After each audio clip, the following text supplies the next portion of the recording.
We're now live, Chair. Thank you. My computer makes it 6 o'clock.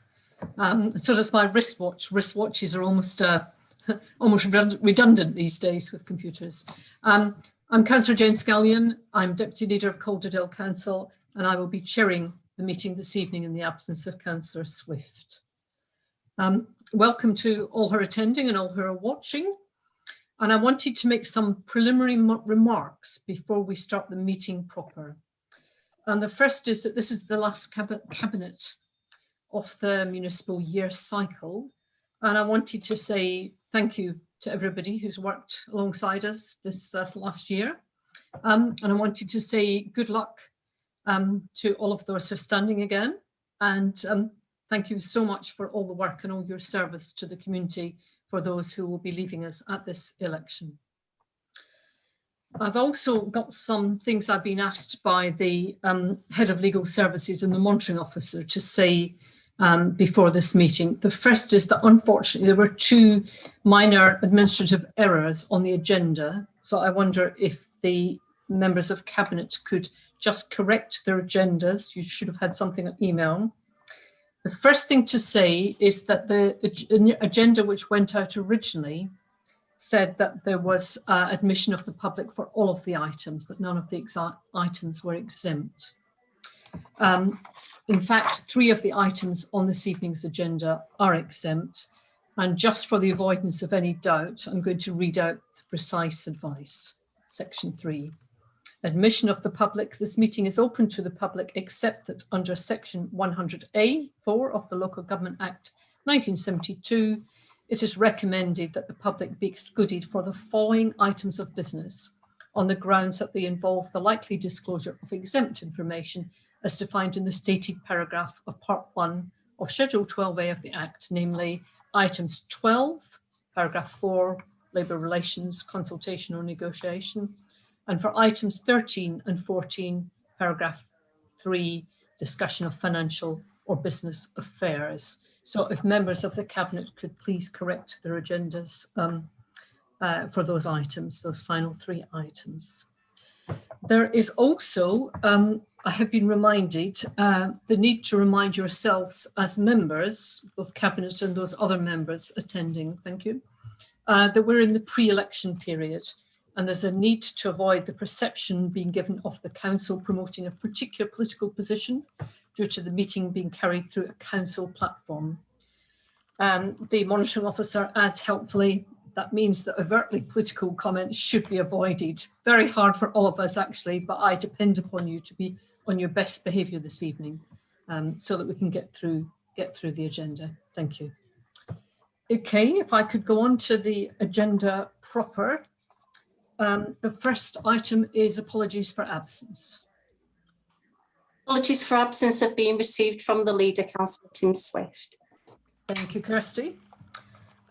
Members' interests. I need to remind members of the need to declare any disclosable pecuniary interests or other interests they may have in relation to the items included on this agenda. Do members have any interest to declare? No, I'm seeing lots of heads. Okay, the next item, is admission of the public, and I covered that in my preliminary remarks, that the public be excluded for items 12, 13 and 14. We move on then, members, to the minutes of the Cabinet held on the 8th of February, and those minutes were enclosed with your papers.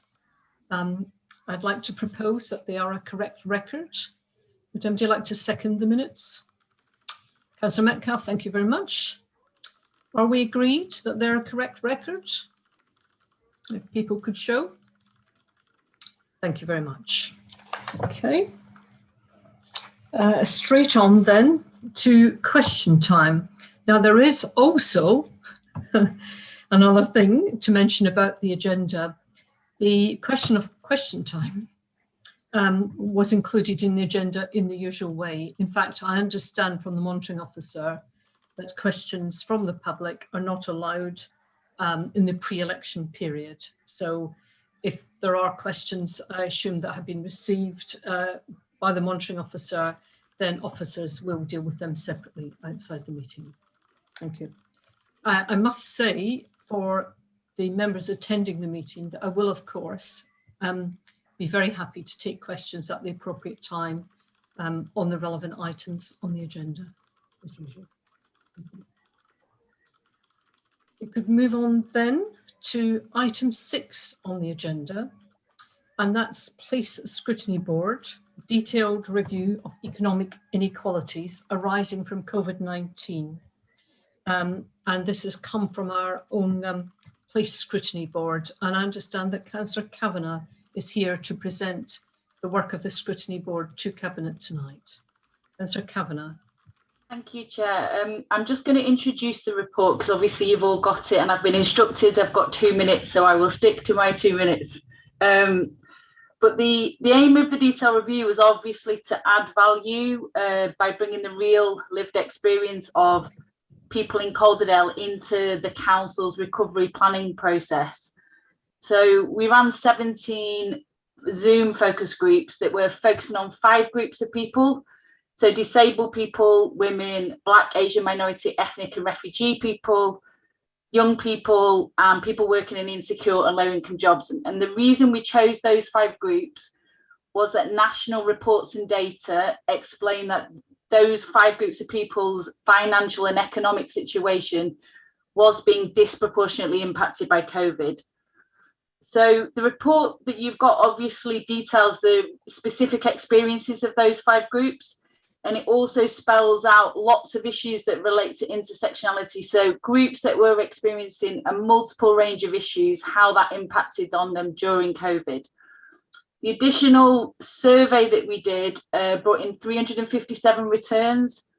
And whilst the group of people that filled in that survey tended to be more financially comfortable or stable group of people, we actually got some really useful nuggets around specific issues around self-employment, business ownership, pension, poverty.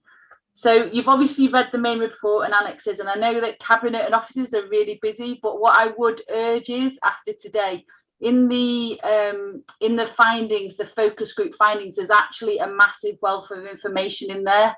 The actual write-up of the focus groups, that's really relevant to council policy and practice going forward. So it takes a lot for people to talk about their financial situation to a group of councillors. So the councillors involved, Councillor Robinson, Councillor Holdsworth, myself and Councillor Audrey Smith, we would really like to see the voices and the issues that have been raised in these focus groups to be really directly reflected in the council's recovery planning process going forward, just so that we can say we've really listened to those people, because to have 17 groups of people come and talk about their really personal situation, it's quite a big thing. So yeah, we hope that the report and all of the information that goes alongside it is really useful, and we hope that you can take some of the recommendations forward that we've got in there. Thank you. That was very brisk, and you could have strayed on a little bit. I'll bring Councillor Lynn in a moment. I just wanted to say thank you very much to yourself, to Councillor Robinson, Councillor Smith and Councillor Holdsworth. I actually think this is one of the best, most detailed scrutiny reviews that we've had. And I think it's very timely because the set of reports that are on Cabinet tonight very much are interlinked in terms of thinking about COVID and its impact on the people of Calderdale. I particularly liked the lived experience, the voices of people that you amplified in there. And I know that the convention is that a scrutiny report comes to Cabinet, we receive it, and then we come back once we've done some further work and reflection on the detailed work. We come back with a series of recommendations to Cabinet. I think in this case, I think we perhaps Cabinet just need to acknowledge really some of the tremendous work that is here, and also the very good presentation actually. As a scrutiny report, it's very readable really in the way that it's set out. So thank you to the officers who were involved in this too. I particularly liked the theme of the digital divide. I think COVID has driven us towards understanding digital exclusion in a particular intense way. And also the theme of women, the impact on women. I noticed that there's a national report in the same vein, but Calderdale were first in terms of that focus. I think there's a lot really for Cabinet and for the different other partner organisations, like for example the DWP, to get hold of here and to respond to. I also very much like to see in the report the emphasis on mental health and the long-term impacts that we will see as we live with the impact of this disease for some years to come. I'm going to bring Councillor Lynn in here first. Thank you. Thank you, Chair, and a big thank you to Councillor Cavanagh and everybody, councillors and officers that were involved in this. I think it's a really good piece of work. It's fantastic, and I think we do hear the voices of real people in Calderdale and what they've been through, really. And I think from that first section where you're talking about people's increased outgoings and so on, and all the different ways in which the past year has made life really difficult for people, and people have had to spend more on a whole range of things, food, transport and so on. I thought that was really important. I also thought that the section on debt advice and relief is very timely, because we are not out of the woods yet.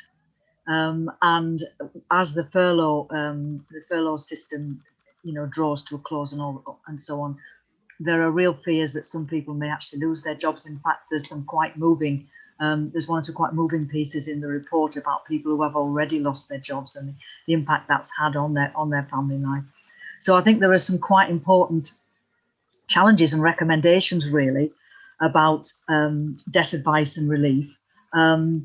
Particularly, I thought the section really about disabilities and about families with caring for people with special educational needs, I thought was really important as well as the fact that our voluntary and community sector have been fantastic, but they themselves are under an awful lot of pressure as well. So I think it's a very rich report. I think there's an awful lot in it, and certainly from the portfolio that I'm responsible for, which is public services, and I know I speak for all my Cabinet colleagues, we are definitely going to go away and have a think about how can we hear these voices and how can we make sure that if there are things we need to change and to bear in mind when we go forward with a recovery plan, that this is really going to be it's going to be a wonderful tool for us. So thank you very much, Councillor Cavanagh. Thank you. Any other Cabinet members have questions or comments? Councillor Patient. Thank you, Chair. Just to echo yours and Councillor Lynn's comments and about the thanks, really, it is a real deep dive into some of these issues. And I think as elected members, none of the struggles of our constituents won't have escaped any of us. I think we've heard a range of different stories, each and every one of us, many of which are sort of covered within this report. I think what's important, I won't tread over what you've said already, but going forward, I think we really need to consider how we can help all these parts of the community. And if indeed going forward there's specific interventions for some groups as part of that recovery plan, all that really needs investigating. I'd just like to focus specifically on young people for a minute. Councillor Cavanagh spoke about that intersectionality, and I think that exists throughout it, but really mindful about how this has had an effect on young people. They're obviously the future, they're the future of Calderdale, they're the future of the economy here, they're the future of our climate ambitions, they're the future of everything that we do going forward. And I know for me, distilled in my house, I have a young man here who had to leave university because of the effects of COVID and how that's disproportionately affected him, his mental health, his ability to find work, his ability to find money, his options and his anxieties going forward whilst we're still living with COVID about what to do in the future. And I think those things, that education aspect, the mental health and the work, they're all at play within all of our young people. And I think what we need to do as Cabinet going forward, and I know the rest of the Cabinet would agree with this, is to make sure we have some lasting actions that really make a difference for people like him. But thank you very much. It's a really detailed report, and I know you're a lover of spreadsheets, Councillor Cavanagh, and I think that's definitely paid dividends in and amongst this work. But tribute to all of the Place Scrutiny Committee and particularly those who did this task and finish group. Tremendous piece of work. Okay, any other questions or comments from any other members? Adam, Councillor Wilkinson. Thank you, Chair. Yeah, firstly, just to echo everybody else's thanks for the very detailed piece of work. And I just really wanted to quickly just touch upon the bit about supporting families of children with special educational needs, which has been, I think, a real challenge during this pandemic. And I have met with sort of advocates of families, and I think that was possibly off the back of the work that Councillor Kavanagh and Councillor Smith were doing, actually, because they put me in touch with them. And because of that, we were able to meet with them and working with sort of groups like Unique Ways. I think we've been able to communicate better with those families and ensure that we are providing for them, you know, where things have sort of fallen through the cracks. So I think that's been really useful, that piece of work that you've been doing.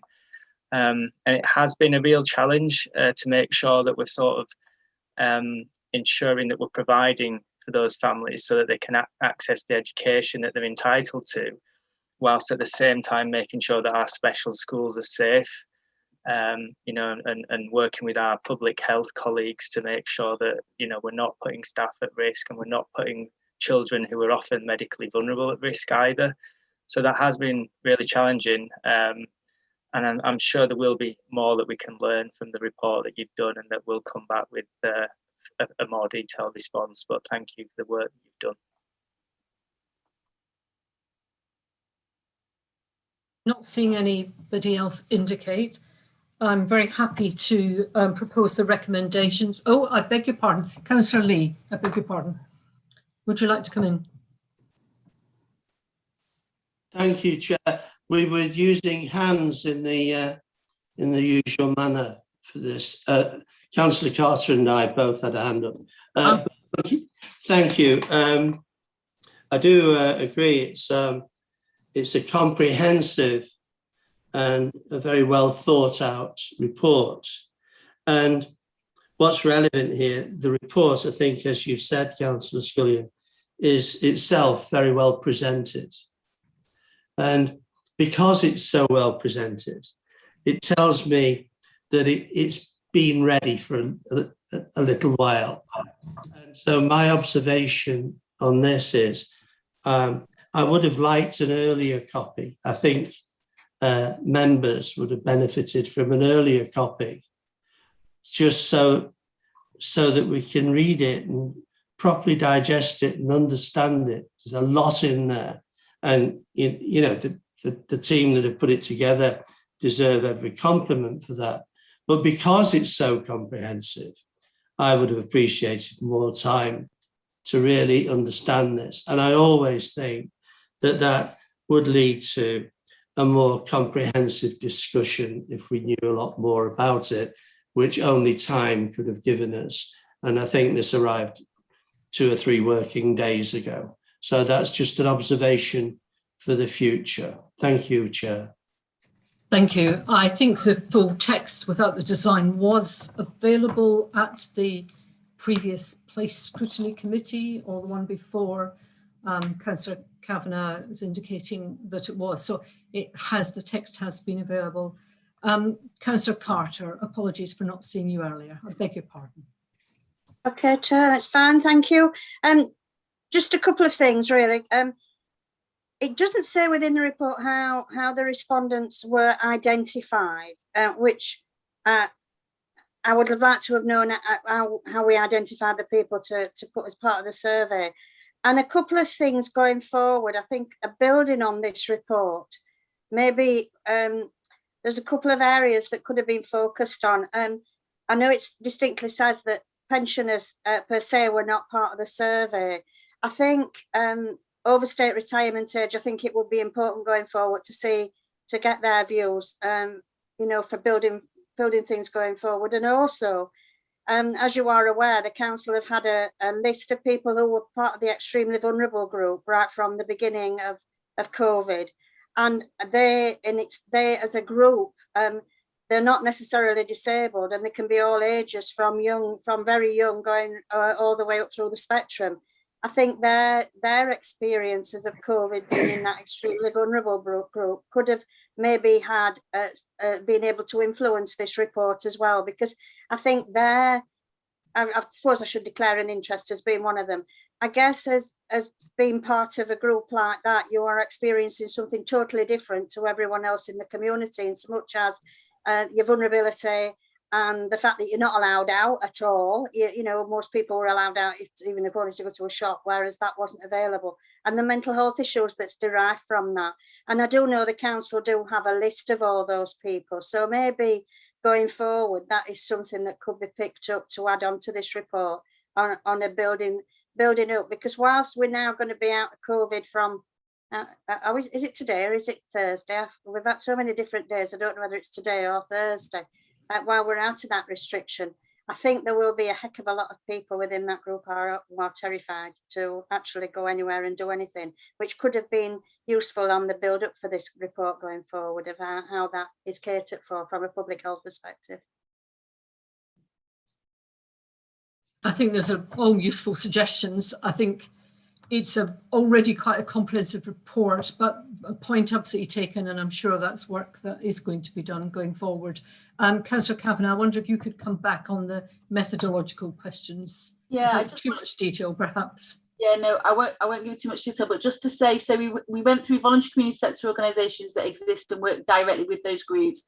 I also emailed all members at the beginning of the focus group and asked all members to respond to me with suggestions of people that I should speak to. So Councillor Baker, for example, came back to me with some suggestions from his ward.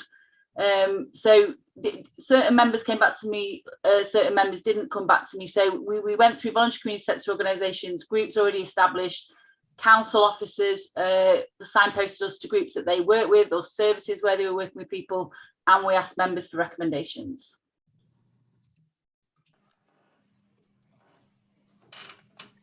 Apologies, I was just putting off my video while my poor broken husband makes his way up the stairs. Thank you for that, Councillor Kavanagh. I have to say, statistically and in terms of the work that you did, it is very impressive, actually. I think you should register for a PhD immediately. Any other questions from members? Okay. I'm very happy to propose the recommendations at 3.1 and 3.2 to note and to further discuss and to use the information in here and the lived experiences from residents to help inform Calderdale Council's post-COVID-19 recovery plan, and to take a look at the recommendations and consider them carefully and come back with a report.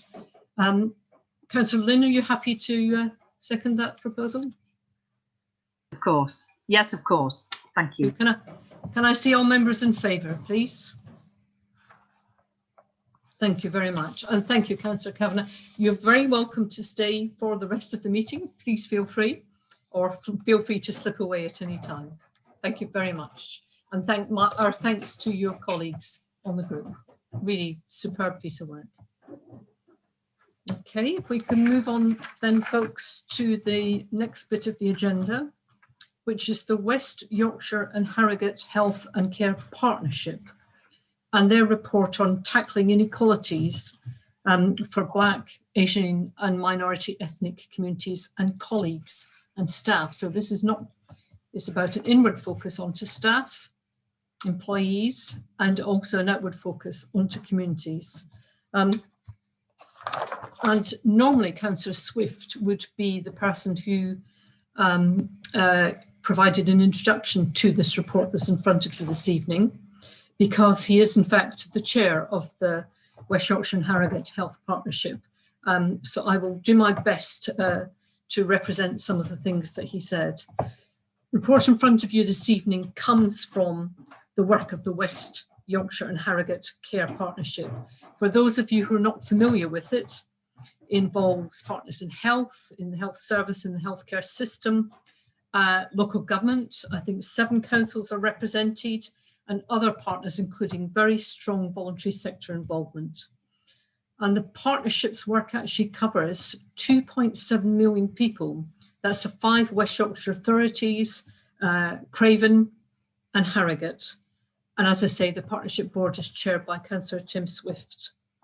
The paper that's in front of you tonight covers the work of the board in reviewing the impact of COVID on our Black, Asian and minority ethnic communities and the staff in the whole healthcare system. It was actually commissioned by the board last July. It was formally launched in October and signed off in December 2020. What you will see in the report at 4.6 is actually that this approach in terms of consultation, engagement and involvement of staff and communities is actually seen as an exemplar nationally. And this in front of you tonight is the first initial action plan, which reviews Calderdale Council's response to the challenge, which is set by the partnership. And as it says at item 4.7, this will be a live document which will evolve over time, and there will be regular updates as well as measurements of the project. I mentioned earlier in the introduction to the first item that there's, what was the word Councillor Kavanagh used? Intersectionality. There are linkages between the first 4 reports on your agenda tonight in terms of how do we respond to COVID, not just here during the emergency here and now, but how do we respond in the short term, the medium term and the longer term. And as Councillor Carter pointed out, there are so many different aspects to come at this. This particular report, I think, there's a sense of excitement about it. There's a sense of excitement from the staff involved, and some of that's about their experience, their lived experience of what it's been like to be Black, Asian and minority ethnic staff in the hospital system and in councils, in communities, in care, actually managing the impact of COVID-19. And you'll see the recommendations that are here in front of you tonight in section 3 of the report. And this is what all of the councils and other partners are doing, basically formally adopting the action plans for their particular organisation. So we need to agree to adopt the action plan, the Calderdale action plan formally, and we need to agree the approach put forward for this plan. So 3.1 asks members to agree Calderdale Council formally adopting the West Yorkshire and Harrogate Black, Asian and Minority Ethnics Reviews Action Plan, and to basically for that action plan to sit in reporting terms with our own Health and Wellbeing Board. 3.2 asks members to take note of the information in this report, the current activity where we're already performing and working on these actions and updates, and to actually make sure that all directorates within the council have representatives within the corporate equalities group and be able to monitor the progress of this work and hold directorates to account on the council's equality agenda. I think that's important because you could have a great flurry of reports on the uneven impact of COVID-19 on different communities and then very little action. So I really welcome this action plan that's in front of you tonight. I'm happy to take any questions or have any comments from Cabinet members. Councillor Lynn? Yes, thank you, Chair. Yes, I'd very much like to welcome this report. And it comes hard on the heels of a discussion which took place at the Council's Strategy and Performance Board last week, when we were looking at the response to a review that we'd done a couple of years ago, looking at the Council's approach to diversity in the workforce. So I'm very pleased to see this report. I think it's got some really good points in it. And it ranges from issues that affect our own workforce to actually issues which affect people within the communities. I mean, it was, speaking as a member that has a lot of taxi drivers in my own ward, for example, I was really, really appreciative, and I know people have been very appreciative of the amount of work that's been done to try to support those frontline workers, because that's what they are, with PPE, with support and advice and so on. And it was good to see a mention of that. So yeah, I think you're absolutely right, Chair. I think we do need to take this seriously. I think I'm pleased that the board, that the Health and Wellbeing Board will be monitoring and following up on it. And I'm very happy to support the recommendations. Thank you. Thank you, Councillor Lynn. Any further comments or questions from Cabinet or from other members? Councillor Dacre. Yes, thank you. It was just really to comment on the fact that I was at the same strategy and performance scrutiny with Councillor Lynn, and I said there that I think there's very good work going on in Calderdale, particularly I want to highlight in relation to the staff groups and how they've been re-energised and how they're really being, I feel they are really being engaged with by the council at all levels, and particularly at the highest level. And I think that's really encouraging, and I think very good things will come out of it for the council and for our minority ethnic, our disabled and our LGBT communities. Thank you for that. And we're all learning really as this pandemic unfolds. Councillor Metcalfe.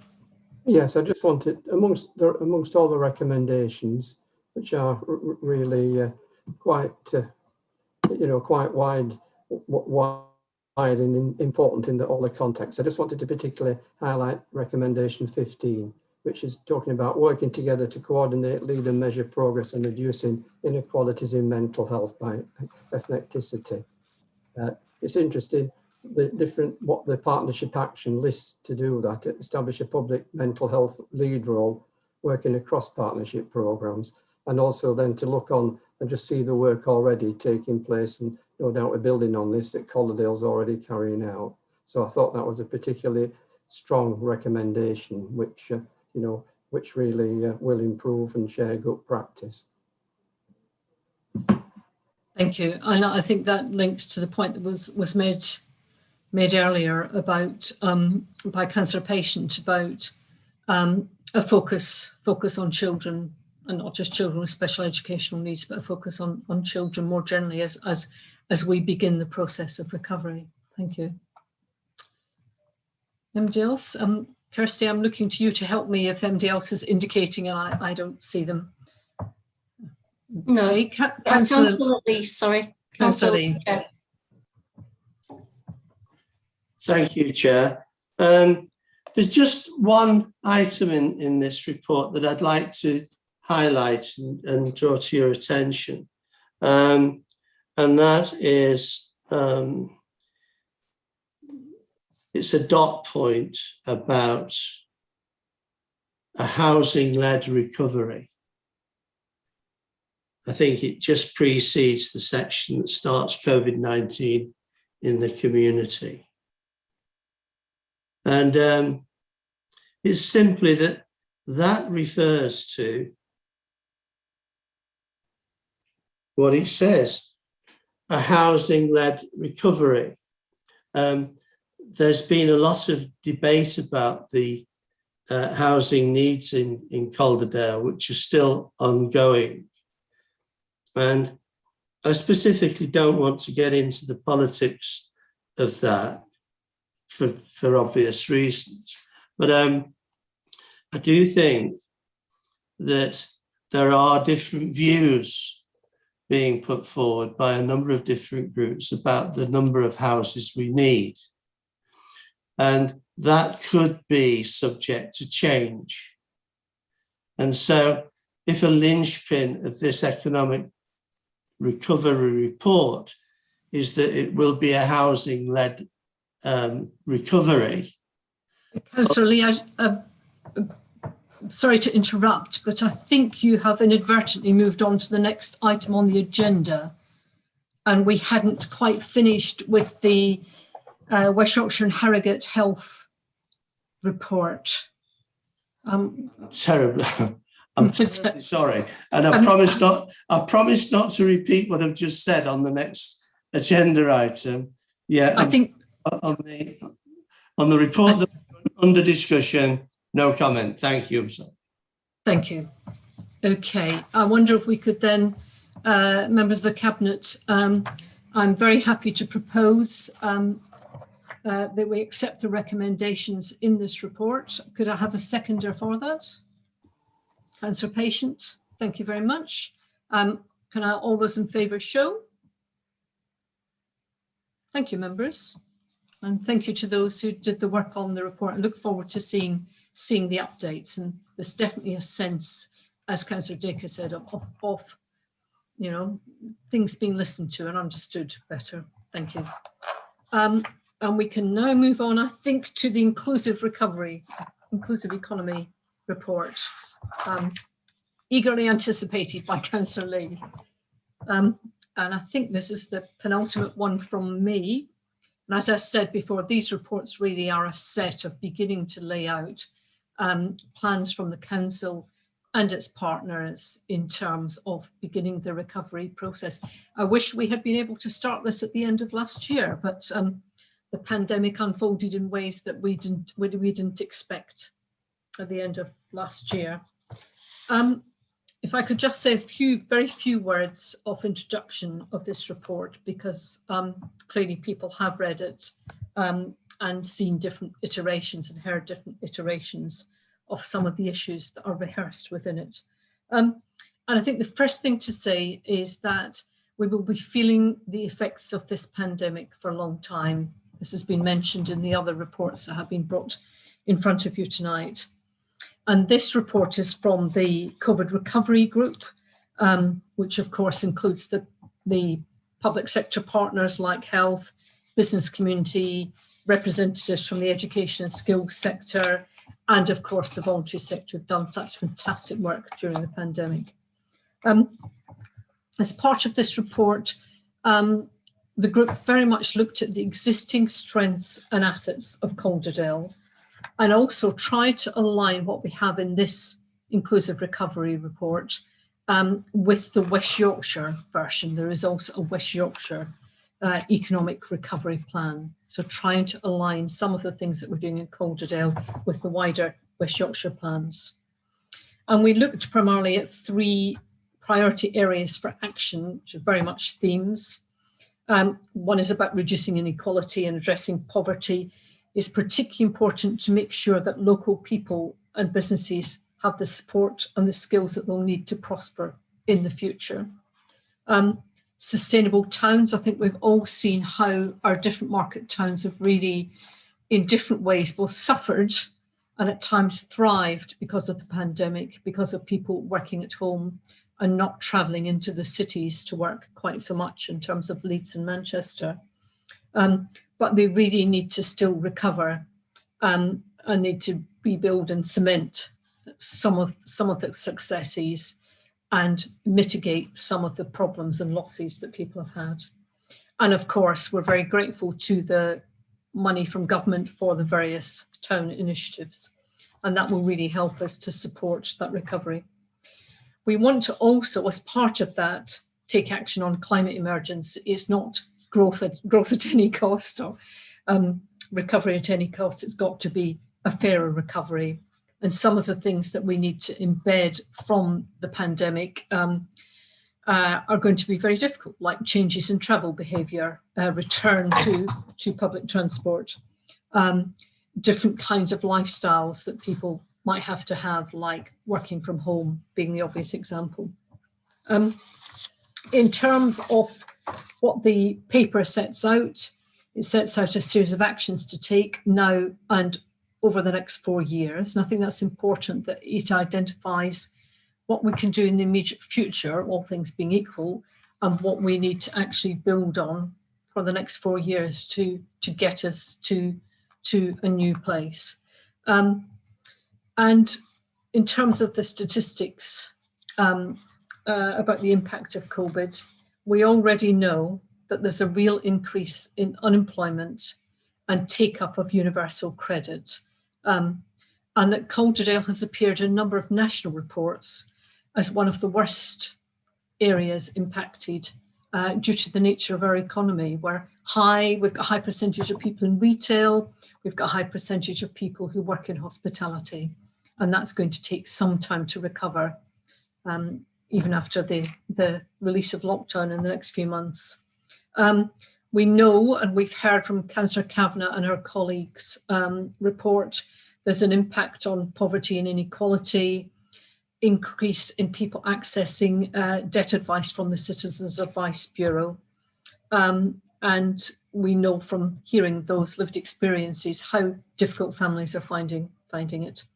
However, I wanted to say, and I hope it comes over in this report, that there are real opportunities for Calderdale. And I think the next paper will go into some of those. There's a real opportunity in relation to tourism and the cultural sector, really, of really bouncing back. And it is an important part of the Calderdale economy. The digital economy, there is an opportunity now to actually really intensify our efforts in terms of Calderdale being a really digital borough in a number of ways.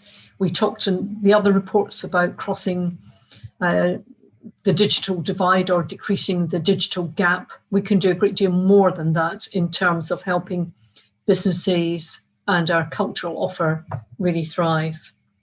Towns investment, I've mentioned already, another opportunity for us.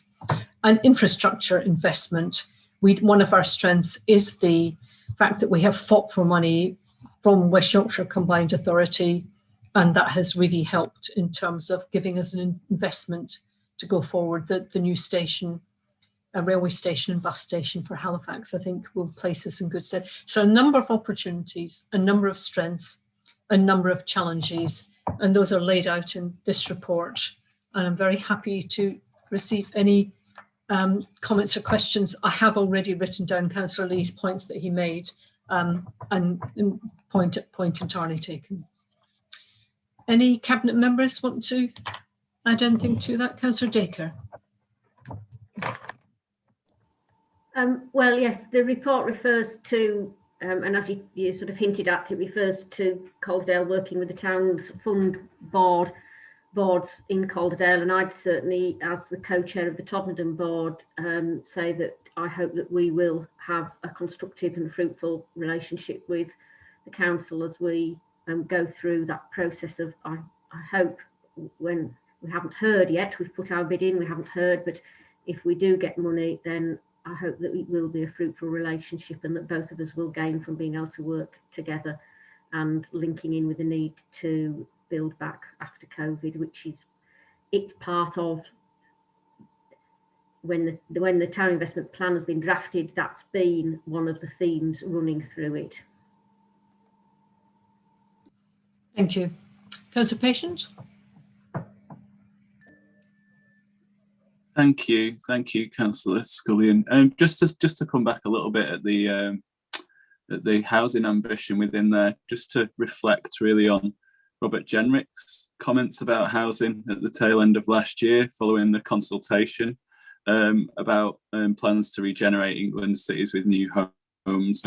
He spoke about needing to put new measures to help cities and their high streets recover from the pandemic, more homes in urban areas, sort of tackling that unaffordability, making the most of brownfield land with that £100 million of funding that was allocated. So I think it's important to just bear that in mind in terms of housing as part of COVID recovery. I think it's a key part of that, and clearly I'm not going to stray too far into the politics of it all, because I know we're on shaky ground on that. But I just think it's important to bear in mind really as part of the wider sphere of what recovery means for Calderdale. Thank you, Councillor Patient. There's also interesting debate about what is beautiful in terms of our high streets and in terms of our housing, and I think that will lead us into some interesting debates in the future. Anybody else on this one? Councillor Baker. Thank you. Yeah, no, there's some good stuff in here, and you know, the housing-led recovery is important because obviously people do need homes to live in, and we need to meet the housing needs of our people that we represent, as long as they're in the right places, of course.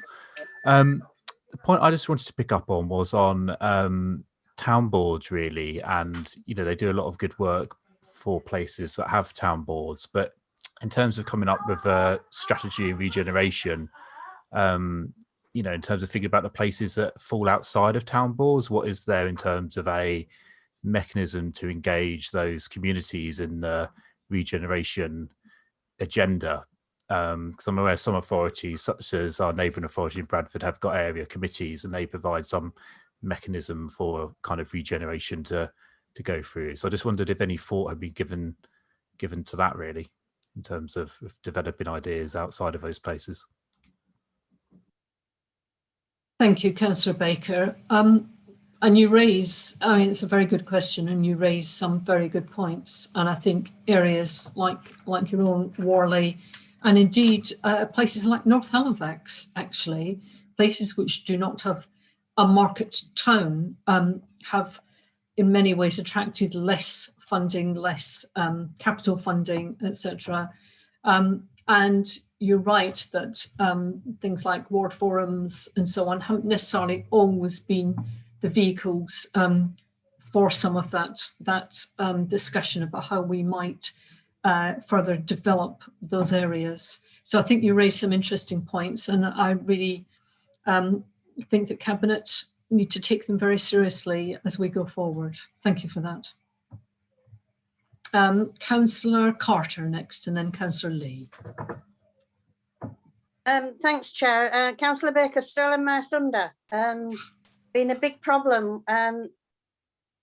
No, we're not a market town. We're a large village, so I guess we do get to market town status if you look at the area that we cover and the population. And it is the same thing. What happens to a place like Ripondin and the area surrounding it? We are a lot of small hamlets, lots of small hamlets put together, but it becomes a 44 square mile piece of Calderdale. That's the size of my ward. Heck of a size when you consider the overall size of Calderdale. And yet we don't fit into any of it. And I think this has been a problem for me from day one. And I know it is an argument that I had with your predecessor on numerous occasions. As you may well imagine, I lost every one of them. And which hence why there is nothing there, and there's nothing sustainable there within our strategies. And I think it's very sad that some of our rural areas are not covered by any form of strategy within the town boards or whatever. I don't think it's appropriate to put my area into Sober Bridge. We have two totally different needs. One's urban, one's rural, absolutely different needs. And I think that then dilutes the input into Sober Bridge, which definitely needs all that input because there is a concentration on something else somewhere else. And I'm sure that Greetland and Stainland and places around like that aren't really covered by the Ellen Board. They are partially covered, but not to any degree. I think they also are on the borders of suffering in some respects for investment. And I can actually count, I don't need 2 hands to count the investment since 1974 within my ward. I only need 1 hand actually. So it's not good news. And I think it would be nice if that could be considered going forward and to come up with some mechanism where people are not forgotten so that the communities are not forgotten. But I also wanted to raise on item 7, on page 7 in the report, the covering report with this document. It is a wonderful document, I have to say. Somebody spent a lot of time putting all that together. But there is a little bit on page 7 which says supporting our tourism sector to build resilience.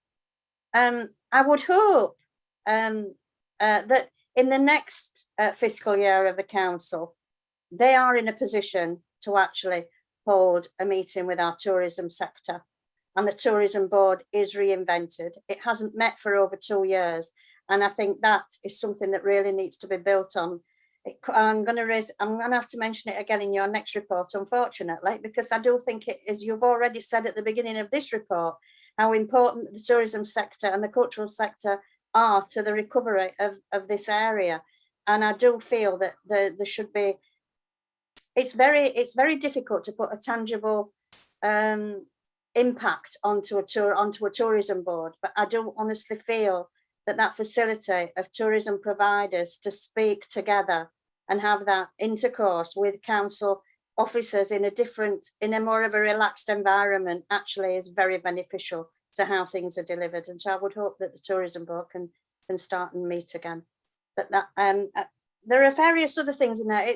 Unfortunately, you have a lot of good things in this cabinet paper and a lot of stuff that are very difficult to read on an iPad or a laptop, and it's hard to then get them printed off and have the actual document in front of you to read. But there is a lot of good documents within these papers tonight that have been very tough to read in a short space of time. And I'm sure there are other things in here that I could quite easily pick up on, but I'll leave it at that one for now. Thank you, Councillor Carter. I think the gauntlet has been well and truly thrown down, and thank you for those points. Councillor Lee, I think you were next. Thank you, Chair. Just to check, this is still item 8. Thank you, just for avoiding any confusion there. First of all, could I thank you for acknowledging the government support for the £75 million of Towns investment? I appreciate you mentioning that. Now, of course, we need housing. I think somebody's put in a story around that I don't think we should build any houses. Of course we need housing, we all need houses. But coming back to the point I made on whilst we were on item 7, if this is a housing-led recovery, it cannot assume that 15,000 houses will be built as part of that plan. And if that's not the case, well then a big chunk of where the prosperity will come from will be missing. And the point about that is there's only a small proportion of what we would call affordable housing in the present local plan.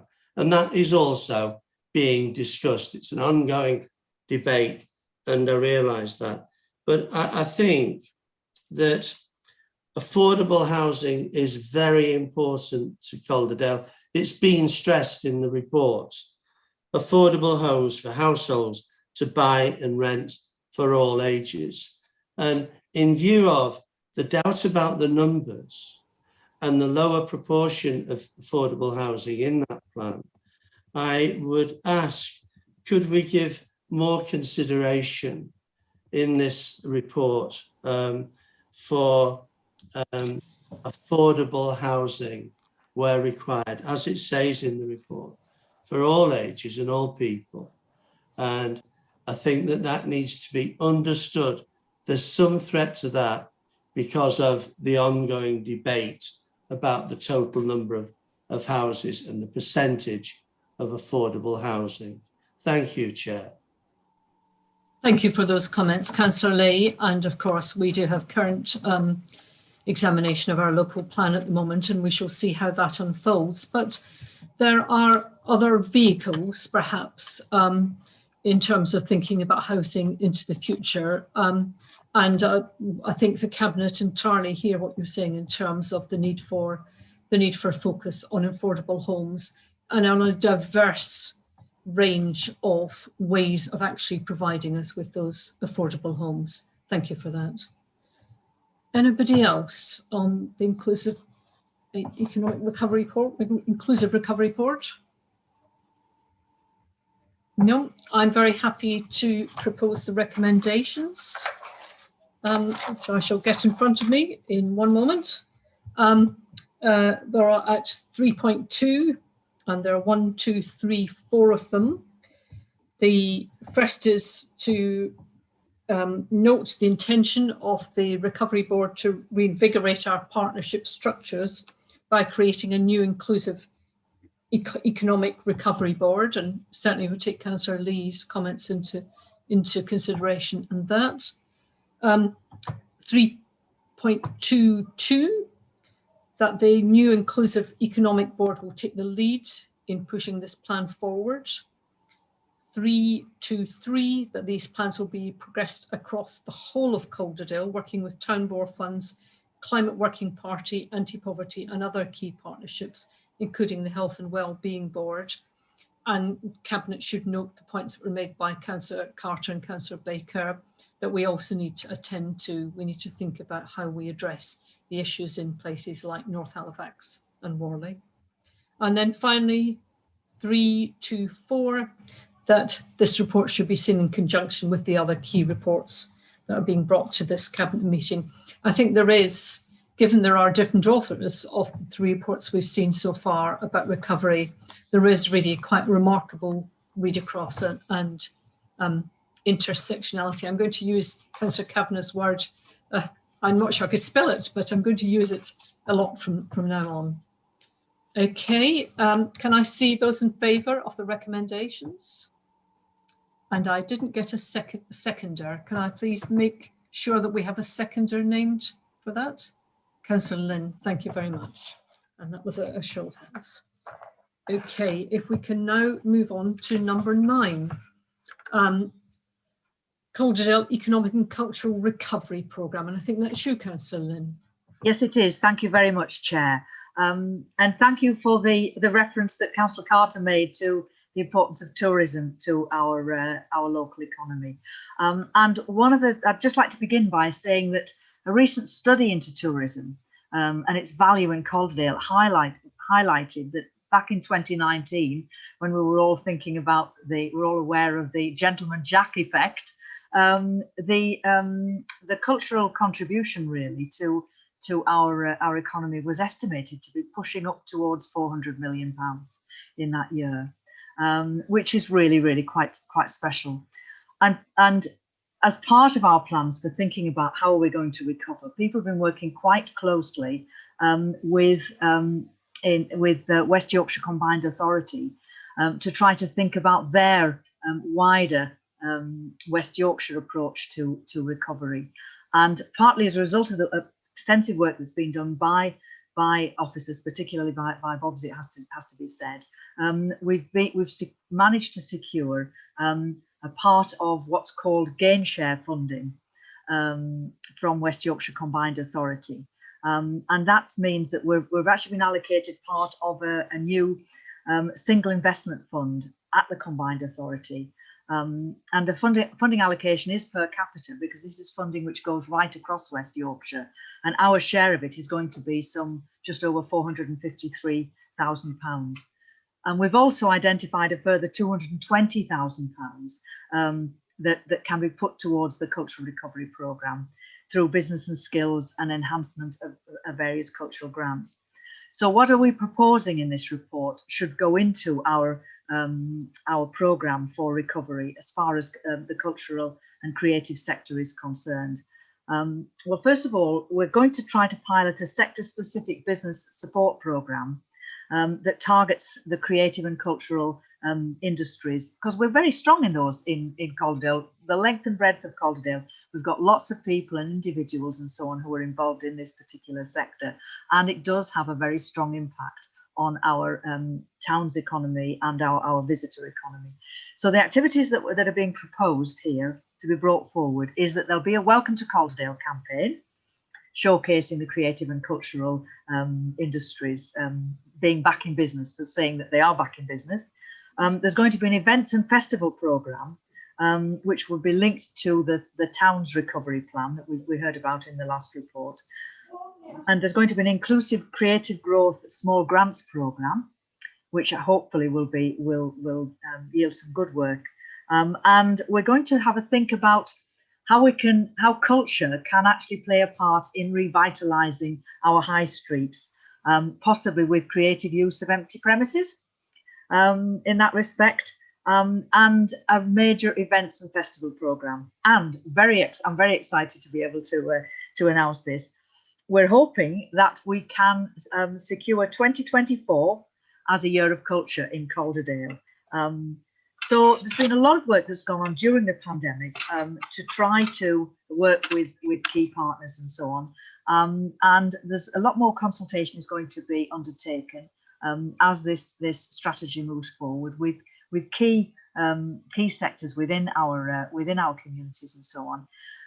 So we really want to celebrate 2024, and it's going to be also, of course, people will remember that 2024 is the culmination of our Vision 2024 when Calderdale is 50 years old. So why not have a party? So that's really what we're proposing here, and that the recovery activities will be stepping stones towards this milestone, as well as having some really good economic benefits. So I'd like to commend the report to you, and I'm happy to take any questions. Thank you very much, Chair. Thank you very much, Councillor Lynn. Questions, comments from Cabinet members first? Councillor Jaker and Councillor Patient. Well, the reports we've had tonight have linked in a lot with one another, and I was particularly pleased to see at 5.8 under the Cultural Strategy Development Update that there's been a successful application to the Arts Council England for £10,000 that's going to be used to pay a consultant to undertake work with key groups such as young people, Black and minority ethnic communities, older people and people with disabilities, although that's not an exclusive list. And the consultant's going to be working with those groups to help deliver the cultural strategy. And I think that fits in very nicely with the paper that we had earlier on in relation to Black and minority ethnic strategies in the area. Thank you, Councillor Jaker. Councillor Patient. Thank you, Councillor Scully. Clearly, we're all looking forward to celebrating and having a party when we come out of all of this. And I think what's especially encouraging as well, I mean, obviously this paper sets out the plan to capitalise on some of the success Calderdale was already having off the back of Gentleman Jack, success of the Peace Hall, the Square Chapel, and of course, like just generally the place Calderdale, which is brilliant. People come here for a multitude of reasons, not least it's how amazing it is. But what's really good to hear is how the voluntary sector are getting on board with this as well and developing their own plans, sometimes with town councils, sometimes working with each other, sort of using that peer support to try and plug in and make sure that that value added really benefits their sector as well, because actually they're the ones that deliver a lot of these projects, a lot of the galas and fates that you go to that are really special to people on a micro level are delivered by the voluntary sector. So I think we're going to see a really interesting suite of events as we come out of this, and it's just going to be really important to make sure that collaboration is there and is key to delivering them in really meaningful ways. Thank you, Councillor Patient. I always like a report which asks Cabinet to accept money. That's not very hard usually. Anybody else? Councillor Carter, you wanted to come in. Oh, yes, Chair. I've got to have the opportunity with a different portfolio order, haven't I, to say the same thing as I said before about the importance, etc., of our tourism sector. I just would like to ask another question. Well, make a comment. I guess I'm being naughty, but I've got to leave you with something on my last meeting with you as Cabinet and me in this position. I might come again as a member of the public, you never know. I might not just leave you altogether. Have you spoken to the cultural deliverers in the town? Have you asked them if they can manage to do something in 2024? Bearing in mind that 2021 is not going to be easy for them to get going. That will only leave them a couple of years to be able to get their businesses sort of back up and running and functioning to a certain degree. Have you got them on board yet? Or are we doing it without getting them on board? I think that discussion, if it hasn't taken place, and I guess you can tell from what I'm saying that I am of a view that it's not taken place with some of our providers, that discussion takes place sooner rather than later. I would have thought that should have been actually at the core of this report going forward, that you'd already got that element of particularly in Halifax. I am conscious that Hebden Bridge has seen a rise in footfall. They are seeing a different change, and I know from the market element that is very successful. Todmorden is partly getting there, I think, with that. Brighouse is certainly seeing some better footfall. Elland is definitely seeing some better footfall. I think Halifax is the one biggest place that is seeing, and together to a certain degree with Sober Bridge, a loss in footfall. And I think it is absolutely vital that going forward, all our providers of cultural things are actually part of, not just as, and this is going to sound really now, not just part of the business element of a representation at the board. If not everybody can get around that table, not everybody is in a position to be around that table, but I think somebody, you know, there needs to be that dialogue with all our providers and with that cultural element. Square Chapel is going to be different going forward. It's not going to be the same place as it was before. We know that. We know from the people that have gotten involved with it, it's going to be a different place going forward. And that is, it's important that we harness that. I know we've talked about the voluntary sector in so much as those of us who are still daft enough to get engaged in galas and things. None of them are happening this year. Well, we don't know. Well, the majority of stuff are not going to happen this year from a Halifax perspective that I'm involved in. And although the gala is still looking to be maybe held in September, it just depends how things pan out. Maybe it can be held that late. And next year is going to be a really tough year getting people going. And of course, finances are not in the right good place. And I think everybody's suffering from this. So whilst I welcome the report and I am excited about a year of culture in 2024, I do think that there needs to be a lot of underpinning from that and actually getting that dialogue going with the people as well. I think it's been very difficult for them. I was speaking to Leon Stradeski at Eureka about something else, nothing to do with this report. It was something else completely. And she said how difficult it had been, and staff only working odd days and furloughing and no visitors and all the other elements. You know, there's going to be a lot of picking up that has to be done. Some things will pick up easily, but other things will take a lot of support. And that, I think, where the council can really be useful at giving that support to people going forward. Thank you. Sorry. Thank you, Councillor Carter. Councillor Lynn, would you like to come back on any of those points now? Yes, I would. And I'd like to thank Councillor Carter for her comments and for her doughty standing up for tourism and culture and our own community and everything else. And I'm quite sure that you will continue to be involved, and I very much welcome that.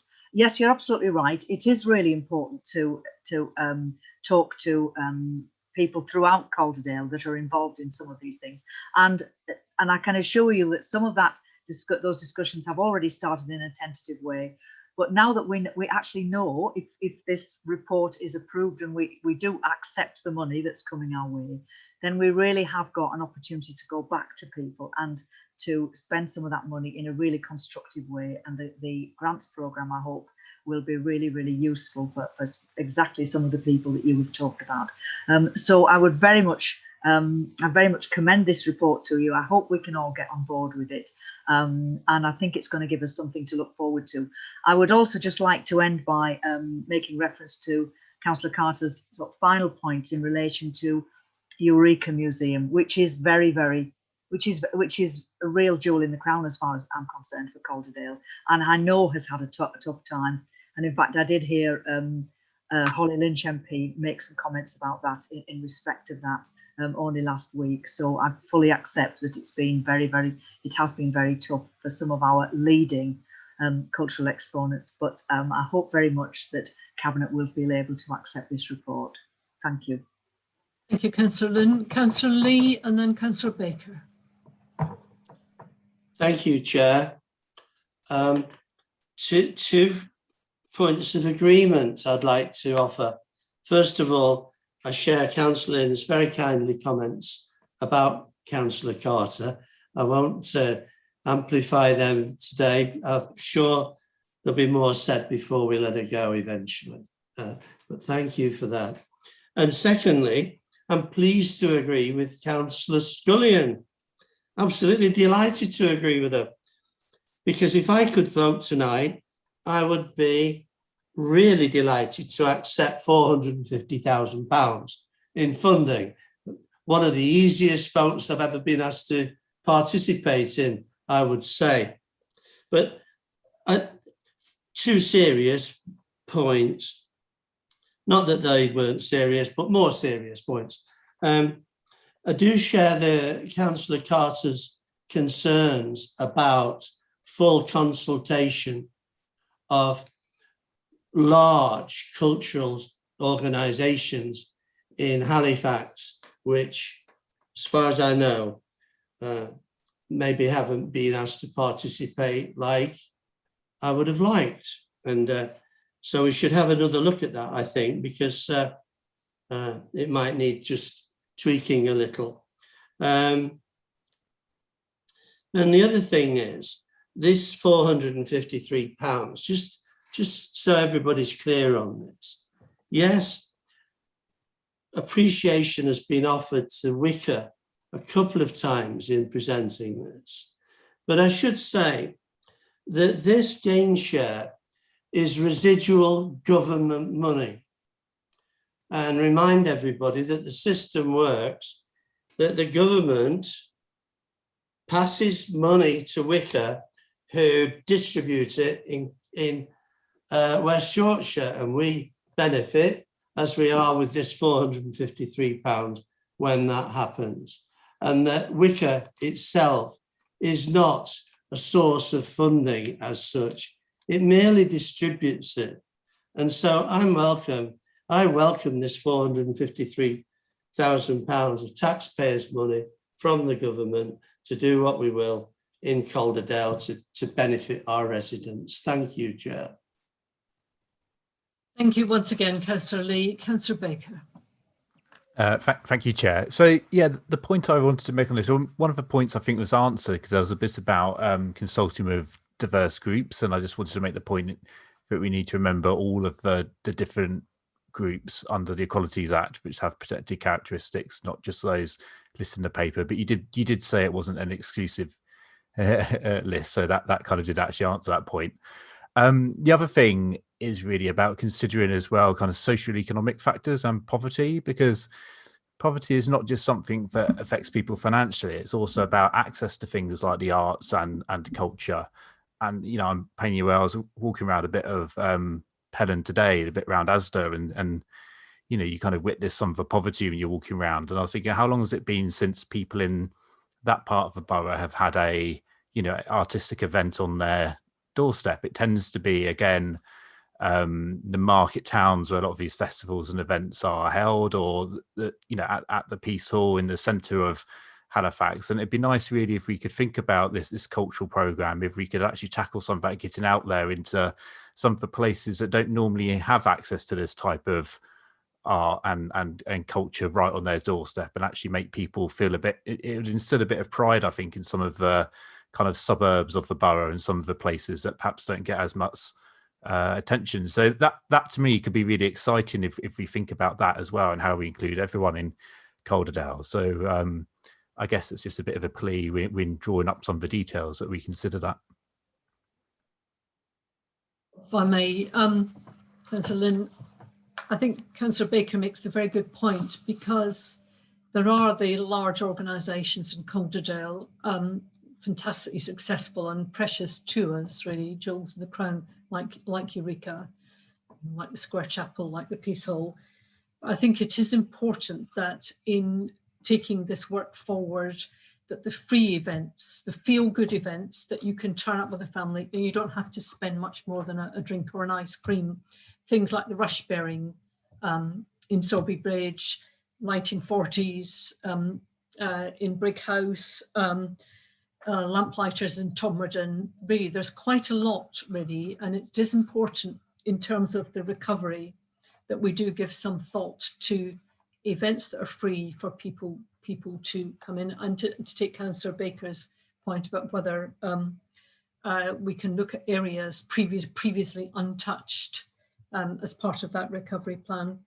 Can I just also mention, in terms of 2024, that when we say party, we mean a serious amount of business support, development of organisations, and feel-good events that are actually part of our recovery. I should also mention that in 2025, Bradford Council, Bradford Borough, are looking at a bid for City of Culture, and we support them in that. That's 2025. It'd be quite nice to have our own Calderdale artistic and cultural celebration in 2024, and then move on to Bradford City of Culture in 2025. That would be really, really good. I'm very happy, Councillor Lynn, if you're proposing this paper, I'm happy to second it. Can I see hands from the Cabinet if you're happy to support this and to accept the money? Thank you very much. Next report, I think this is you, Councillor Patient, Public Sector Decarbonisation Scheme. You make it sound so exciting, Councillor Patient. Thank you, Councillor Scully. I've not even started on the boreholes yet, so bear with me though. Yeah, thank you. I bring this to Cabinet and to all of you, in fact, the Public Sector Decarbonisation Scheme. Just to say initially, this is off the back of a successful bid to BEIS, Department for Business, Energy and Industrial Strategy, of which we got 2.85 million as part of this over 3.2 million scheme to decarbonise our estate in and around Calderdale. What we have a slight shortfall. Now that's made helpful by members here will be aware of the £1 million that we allocated as part of the budget towards the climate emergency, which was split in half towards the council estate and half towards the voluntary sector. And this scheme perfectly fits how we wanted the council to use that money. So we're asking for that 350k to unlock the final amount to go into these schemes. So we're looking to fit ground and air source heat pumps in a number of our buildings. Banksfield Museum, Brighouse Library, Spring Hall, Todmorden Market, Manor Heath, and last but not least, Halifax Town Hall. You'll all be aware these are Victorian buildings of quite large size, so it's not like strapping on a ground or an air source heat pump to your house. It requires quite a lot of technical work to make them happen, and quite substantial retrofit as well. Of course, when we fit them, we'll have wonderful interpretation boards in and around so people know what we're doing, because this is ultimately about leadership and about us taking that leadership as part of the climate emergency. Just like to really pay testament as well to our amazing internal project team. And I think this exemplifies how the climate emergency isn't being done in a silo within the council. It's taking a lot of teams working on this together to secure that funding, not least our environmental projects team and the people from CAFM have done an amazing work getting this money, and it was an uphill struggle.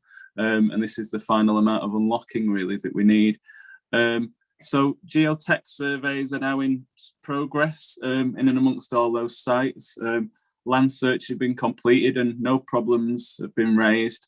So we're making good progress on the listed building consent as well. Think of the 6 buildings, planning is only required at the town hall, and that's progressing quite nicely. We're also seeking some final funding from the Wicker Energy Accelerator for 127,000. Just to say our Gateway 2 application has been submitted and we're really confident it will be successful. We're getting some positive noises back from that. So really exciting times. Obviously these will give significant cost savings as well as a move away from fossil fuels themselves, as I'm sure you're aware, a bit of a dwindling resource. It helps maximise our ambitions towards becoming a net zero authority in 2038. Clearly, there's a lot more to be done. This is just one part of a suite of things we need to do as a council, and it'll pull us towards that and give us a 3% move towards our decarbonisation as an authority. So, yeah, just to say, really, this is it. It's part of what we need to be doing. It's some significant buildings in our estate that are quite visible, and I think that interpretation will help us let people know about what we're doing, and hope to bring more items like this to Cabinet in future meetings. So the recommendations are that we note the capital grant has been approved so far. and that we released that 350k fund from the £1 million climate emergency fund, and just finally that I asked Cabinet to move it as presented. Thank you. And I didn't even mention boreholes, Councillor Scullion. No, we've all got a lot to learn about this this whole area. I feel I need a sort of evening class really in air source heat pumps and things like that really. But I'm learning meeting by meeting. Do we have a seconder for that set of those two recommendations? Councillor Dacre, thank you. Any further comments or questions at this stage? Councillor Baker. Thanks. Yeah, no, it's really great to see this project going forward, and it's good that funding has been allocated to that. I mean, the point I always make on these funding things is if our grant funding wasn't reduced as it is, and we'd be able to just kind of do these things ourselves rather than having to put all these different bids in. But anyway, we've got a bid. There was some money available for it, so that is good news. It's an easy decision for you to accept that. The only thing I was kind of looking at, they're all kind of like air heat pump or ground heat pump schemes that I can see. I just really thought whether consideration or where we're at with kind of work in terms of photovoltaic cells as on council buildings. Was there a reason why it was all kind of heat pumps and air pumps? Was that part of the kind of funding criteria, or was it just what was thought to be the best use for money? Thank you, Councillor Baker. Yeah, that was definitely part of the funding criteria. There are also some constraints in terms of the listed building nature of the roofs of these buildings and what is and isn't suitable, but mostly tied to it is the criteria around which the grants were for specifically around base. Thank you. Does that answer your question, Councillor Baker? Thank you. Councillor Carter. Thank you, Chair. I won't even try to say that I am. I understand everything that Councillor Patience says, because I'm afraid I'm too old to understand all this stuff. It's new to me, and it's a bit difficult for my little brain to take all that stuff on board. But the only thing I would say is, and that's something that Councillor Baker's just mentioned, and I'm sure it's photovoltaic, if that's the right word. Is the stuff that we put in at Sowerby Bridge Market when Sowerby Bridge Market was built, because that was all intended to be sustainable with regards to electricity, and that was supplied from a very small wind turbine on the roof of Sowerby Bridge Market. There is has anybody been and looked at it? It is. I guess I'm talking to nobody's seen it. There's a thing inside the market with all this in a box, and it actually tells you what electricity it's producing. We thought at the time it was supposed to be a good thing for young people to be able to see, and it was a way forward. I would hope that all that stuff, when the market disappears, doesn't disappear as well, because I think that would be, you know, I don't know. It's historical, isn't it? Really? I mean, we did very well putting that into a building so long since. You must admit. It was the only market, whether it be indoor or outdoor, in the whole of the country that was making its own electricity and actually selling it back to whomever. Anyway, thank you. Thank you, Councillor Carter. And we have in fact been looking at what we can rescue and retrieve from that. Other people have mentioned it as well, and clearly it was ahead of its time. But we're going to see what we can do in terms of retrieving that whole kit. Thank you. Can we save the plaque too? I do not know the answer to that. I will provide you with a full written answer. Well, I guess that's down to Mr. Hughes or the Chief Exec to decide whether that plaque with my name on can be kept. Councillor Lee.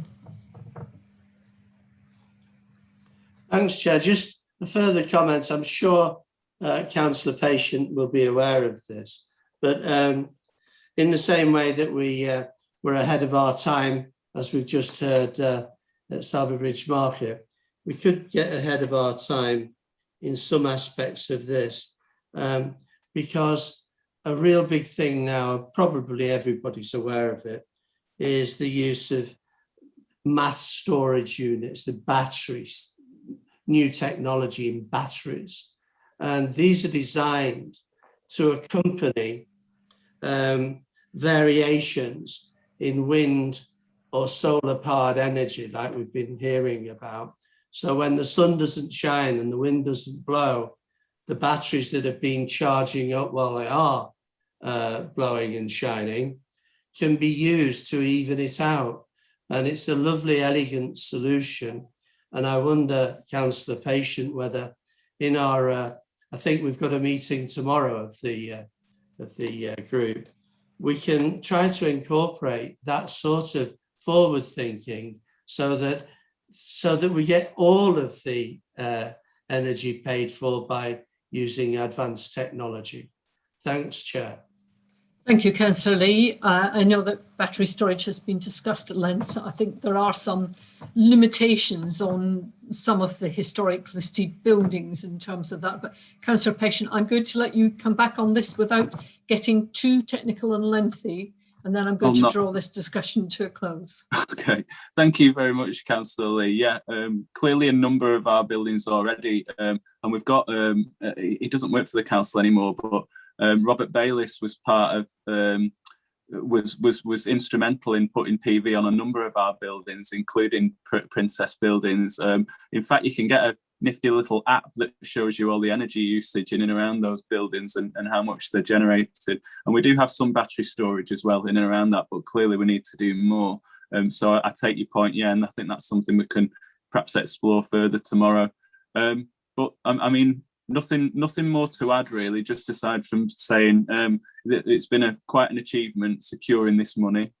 Incredible, really. They were not expecting to, so it's been a real positive surprise. And I think using the £1 million fund for the intent that it needs to, and really taking a lead on this. So thank you all, and move this for acceptance.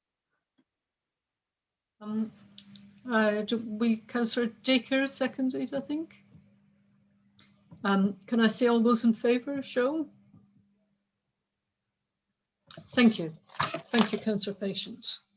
And finally, the last of the items that are not exempt, that are heard in public, is item 11. And that's regarding devolution, protocol for the exercise of concurrent functions and associated statutory consents. Struggle to read that title even. And I think that is me in terms of just doing a brief introduction to that. If you'll bear with me, I have a piece of paper which will describe some of the detail which I have misplaced. I apologise for that.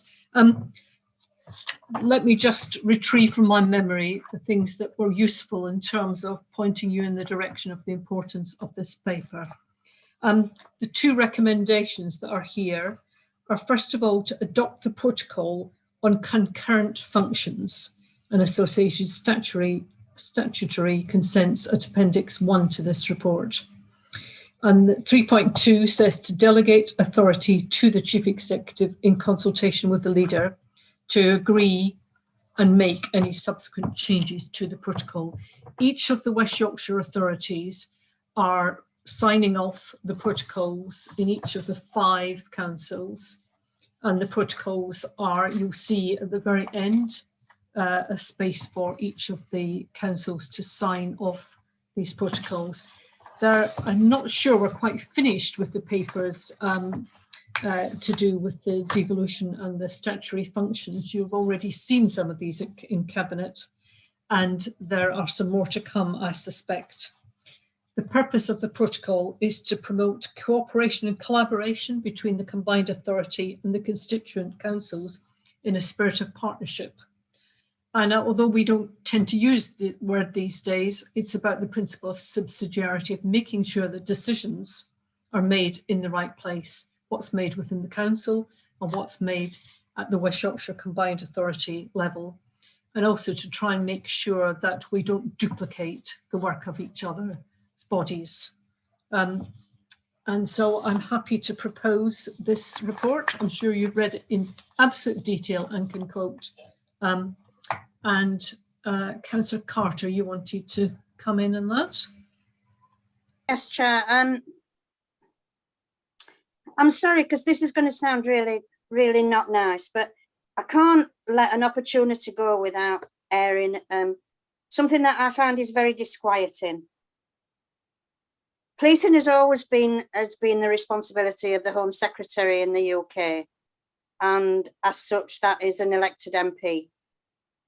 When this was devolved down to a Police and Crime Commissioner, it was also a position that was elected.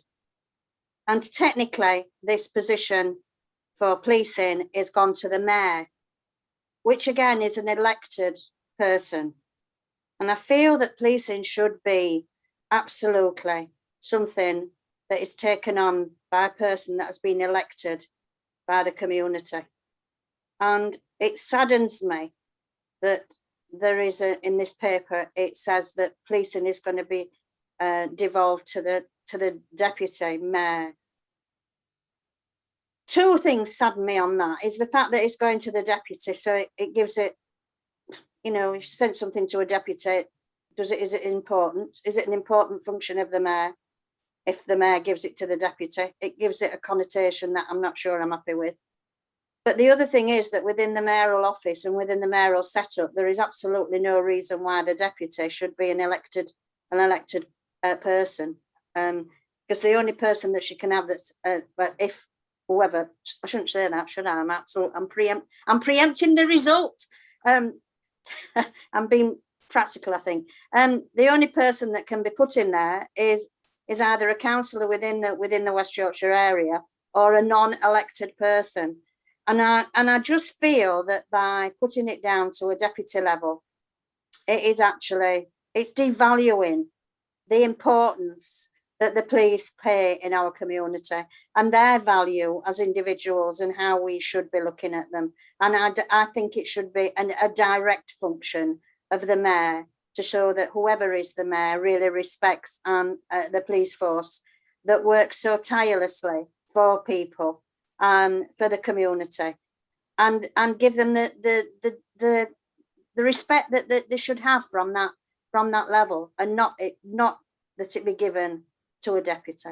I'm sorry, it's not. I know I can't talk to anybody else about this. It's within this paper, so I'm just assuming that at some point you could say yes. This is a comment that's been made. I don't know whether you can or not, but that's just a view that I've got. I'm sorry, I can't change my view. I think it's important that policing is given a heck of a lot of respect. And I know from my days as on the West Yorkshire panel, you know, the work that I did in London as well, and the respect that was held of policing within the Home Secretary's office. I think it's important that it is at that sort of level. Thank you for those comments.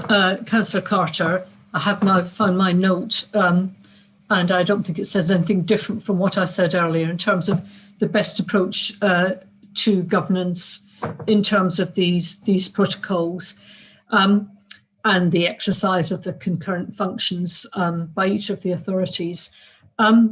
In terms of your specific comment, I'm actually going to ask Ian Hughes, given that it is a West Yorkshire-wide set of functions and that all 5 authorities are being asked to sign this. I'm going to ask, and we're in the pre-election period, I'm going to ask Ian Hughes just to respond briefly to your comment. Ian. Yes, thank you, Chair.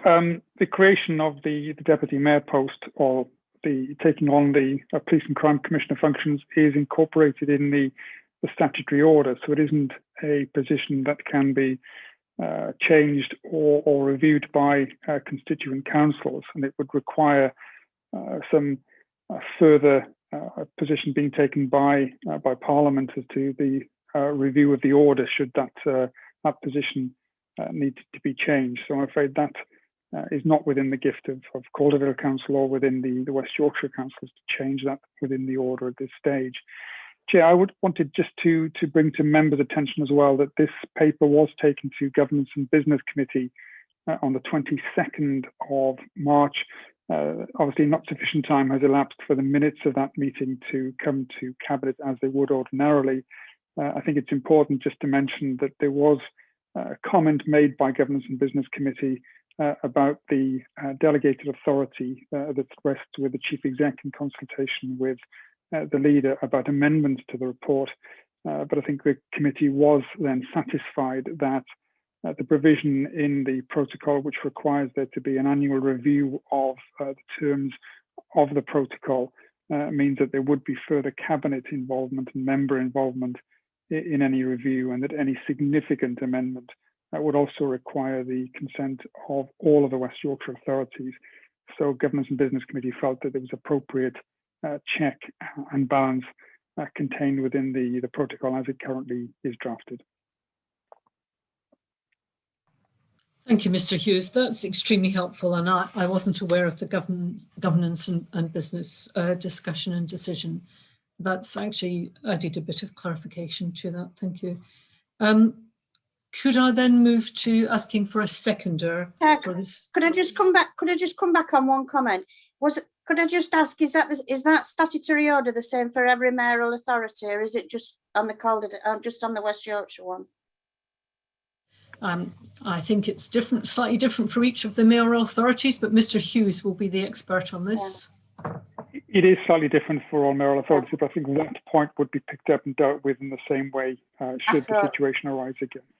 Yeah. I thought it was different. I thought it was different to all the others, because all the others are the current one. Thank you, Councillor Carter. Now I was seeking a seconder for that item. Councillor Dacre, thank you. Councillor Baker, you wanted to come back on that. Yeah, it was just on the governance and business issue, really, because it was actually the only substantive item pretty much of the Governance and Business Committee. And my recollection was that committee did make a recommendation to Cabinet around that point. I think Ian has given a kind of brief summary of some of the views stated, but I can't remember the exact wording of the recommendation now, but there was one from that meeting. So it does seem a bit of a shame if you haven't had sight of that recommendation before making your decision. It was around that issue of officers changing the protocols without the leaders of the different councils necessarily having a say in it until it got reviewed again. Councillor Councillor Dacre was at the meeting as well. I'm not sure if you've got a better recollection of what that recommendation was than I have. I'm going to, thank you, Councillor Baker. I'm going to take Councillor Dacre's comments, and then I'm going to go back to Mr. Hughes and see if we can come to some resolution of this issue. Councillor Dacre. Yeah, sorry, I did put my hand up to say this and then forgot I was going to say it.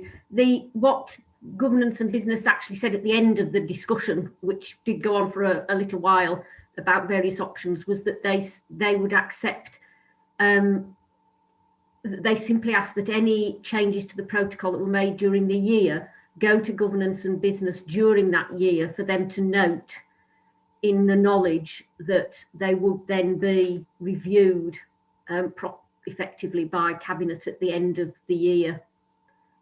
So that was the recommendation that was actually agreed upon. Thank you. Mr. Hughes, can you assist?